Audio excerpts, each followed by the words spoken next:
as Prime Minister Narendra Modi's visit to Israel is concerned.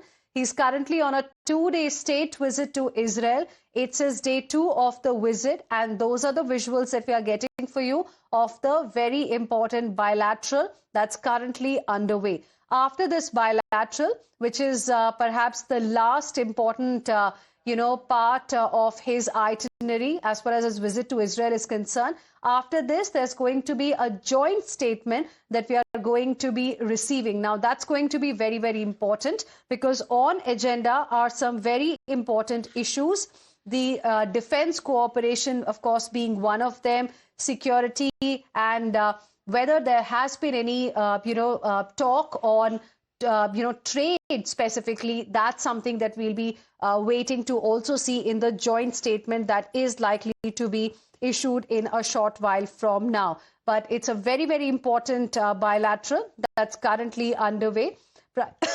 Prime Minister Narendra Modi, in fact, remember, yesterday became the first Indian leader, first Indian Prime Minister to also address the Israeli Parliament, who spoke about a number of issues there. And he also received, in fact, a standing ovation, not once, but multiple times. In fact, we also saw how the parliamentarians wanted to also take selfies with the Prime Minister. There were Modi, Modi chants also that were heard when he was in the Israeli Parliament. And those are very, very powerful visuals. It's a high-profile visit of the Prime Minister. It's a second trip, in fact, to Israel after the historic 2017 visit. Let's go across to my colleague Rishabh joining us live right now for more on this. Rishabh, the bilateral is underway. Can you tell us what exactly is on the agenda? Well, definitely. Prime Minister Narendra Modi is meeting his Israeli counterpart in Jerusalem. And remember, this bilateral is taking place in King David Hotel, where Prime Minister is staying. And what's on the table? On table is security pact between India and Israel. On table is the people-to-people connect. On table is the student exchange program. On table is also counter-insurgency and counter-terror modules that both the sides want to share with each other.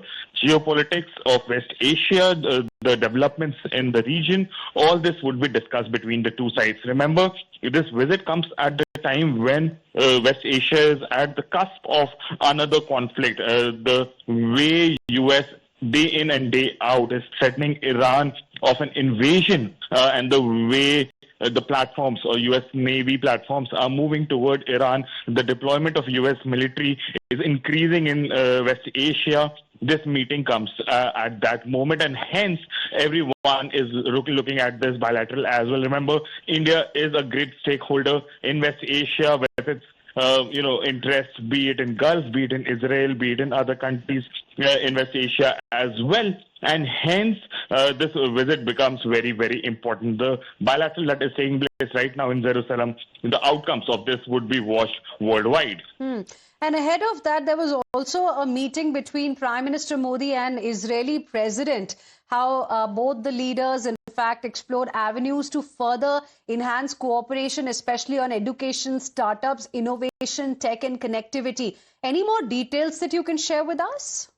Well, Hina, if we talk about the meeting between Prime Minister Narendra Modi and President Isaac of Israel, the meeting was very clear. It discussed more about students, discussed more about people working in each other's country. It was also about tech innovation and other such avenues where both the sides can partner.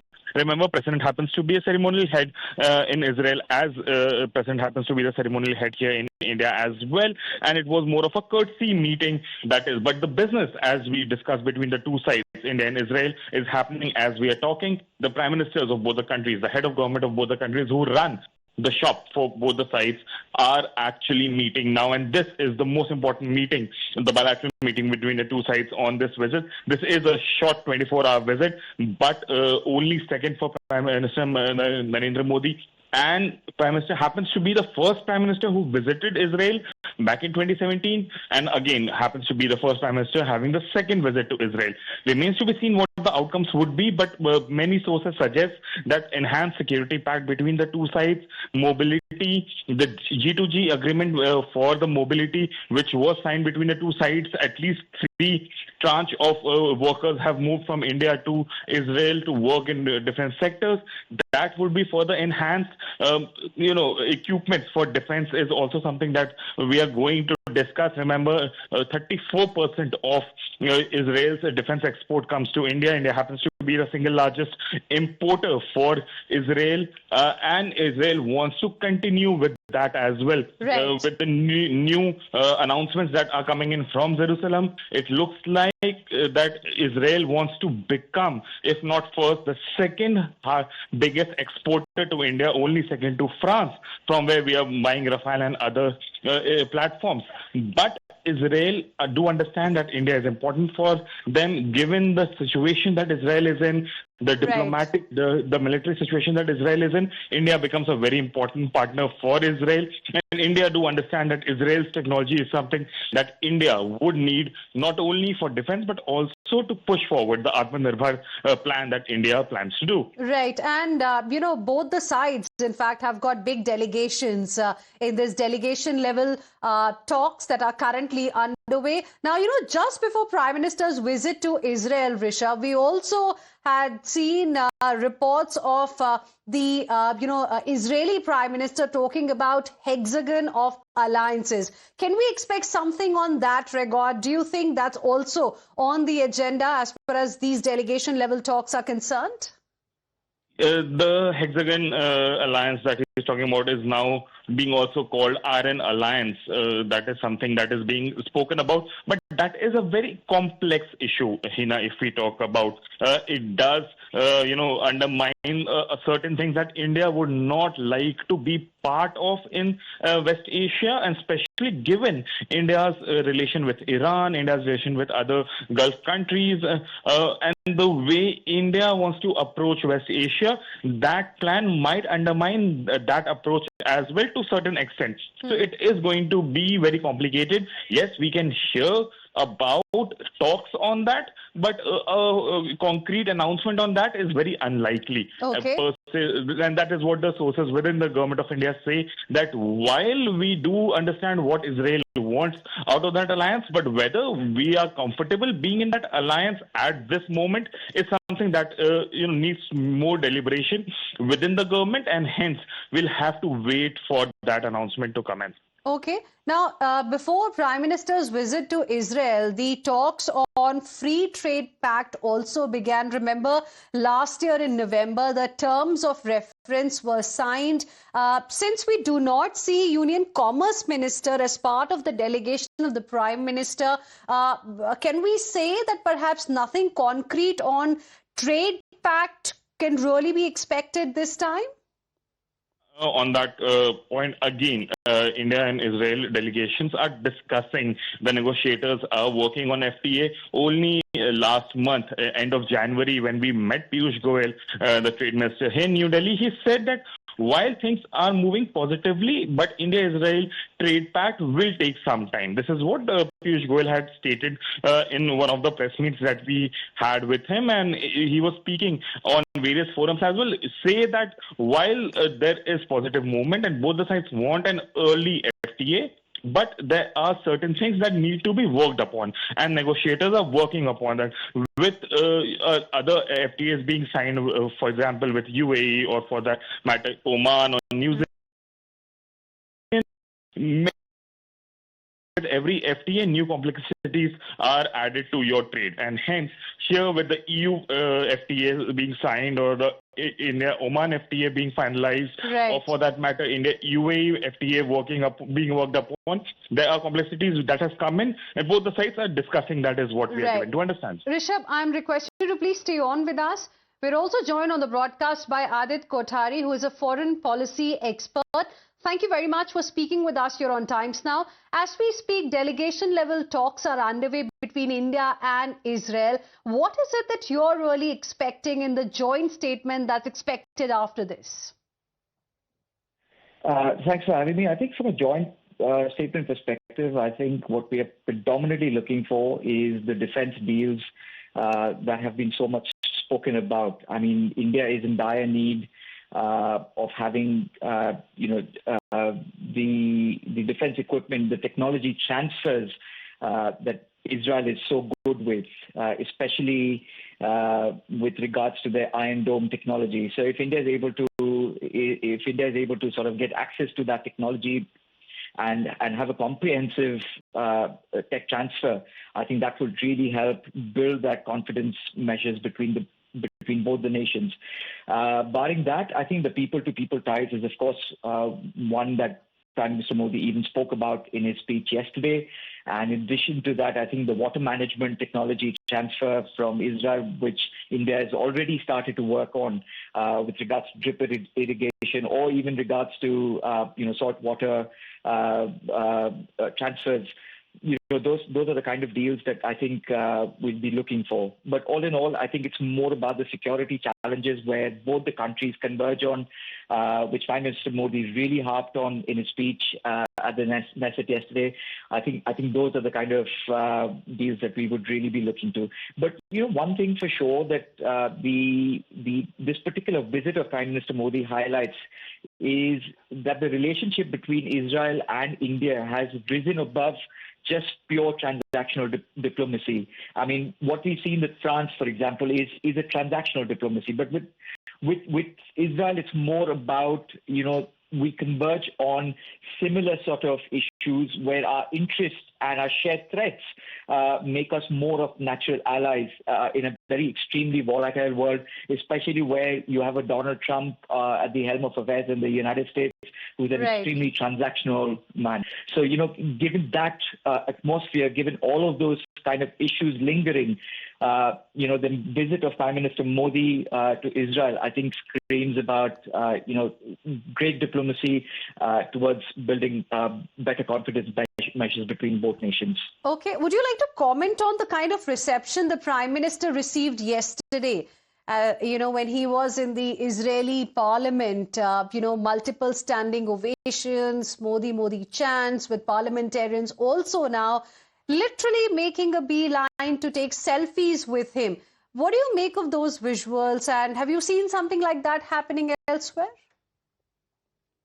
No, I mean, the kind of popularity that Narendra Modi commands in Israel is bipartisan. It is across the board, predominantly because they see him as a strategic ally.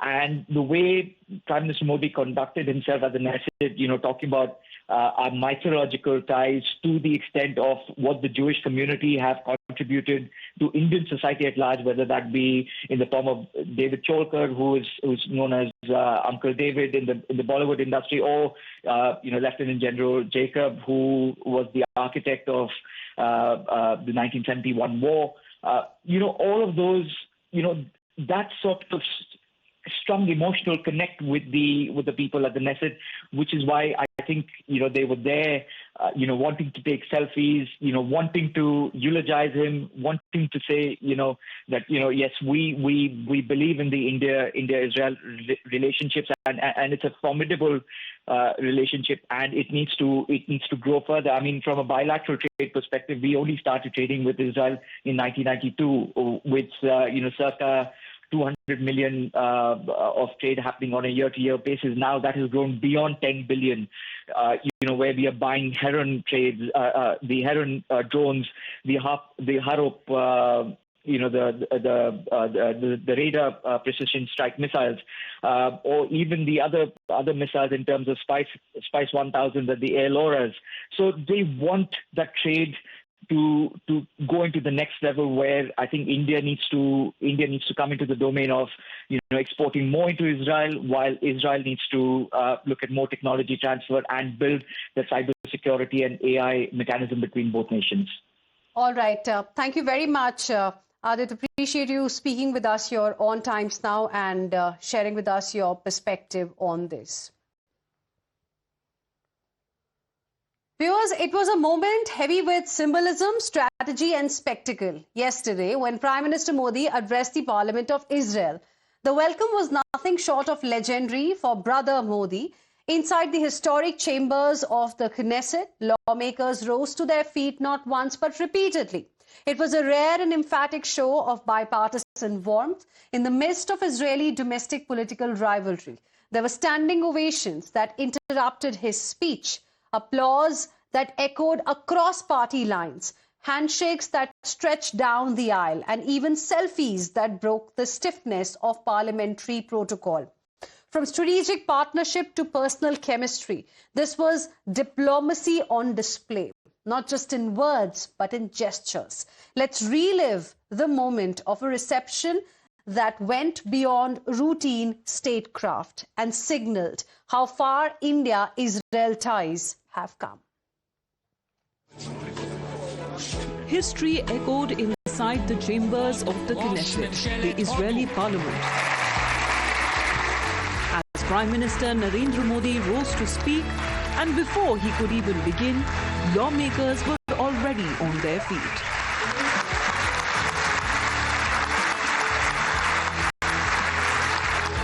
Not once, not twice, multiple standing ovations punctuated his address.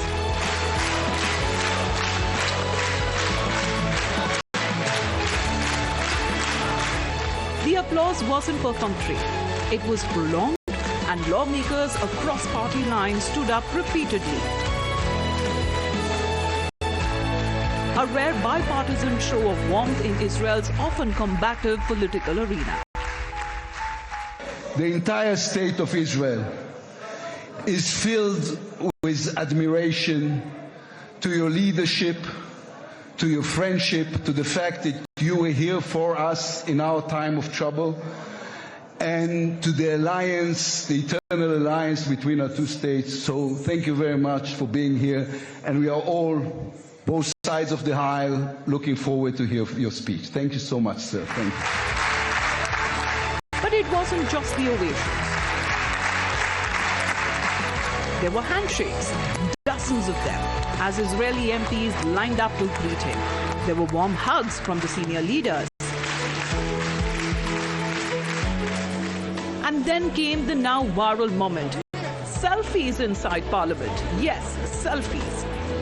Israeli lawmakers gathered around Prime Minister Narendra Modi, smiling, leaning in, capturing the moment on their phones, an unusual but telling break from the stiff parliamentary protocol. The optics were unmistakable. This wasn't just a diplomatic visit, and this was a political embrace. And Israeli Prime Minister Benjamin Netanyahu said that Modi's hug is special.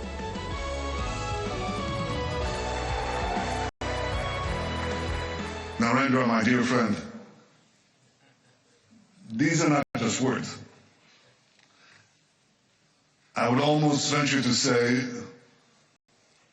more than a friend, a brother. In many ways, brothers. We embrace each other. Because Prime Minister Modi's personal embrace is something special. It's called the Modi hug. It's well known around the world. And when you hug someone closely, truly, you know it's not an act. It's a real thing. You didn't flinch. You didn't waver. You didn't give excuses. You stood next to Israel. You stood by Israel. You stood for Israel. You stood for the truth. Thank you, my friend. The warm embrace of the Knesset continued while Prime Minister Modi gave his speech. At key moments when he spoke about democracy, shared civilizational values and counter-terror cooperation, he was warmly endorsed by parliamentarians cutting across all party lines. India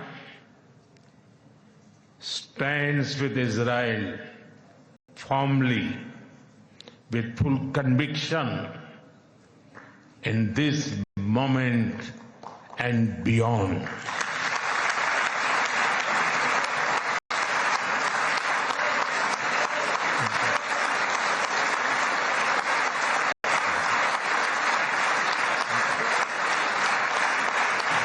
No cause can justify the murder of civilians. Nothing can justify terrorism. India has also endured the pain of terrorism for a long time. We remember the 26/11 Mumbai attacks and the innocent lives lost, including Israeli citizens.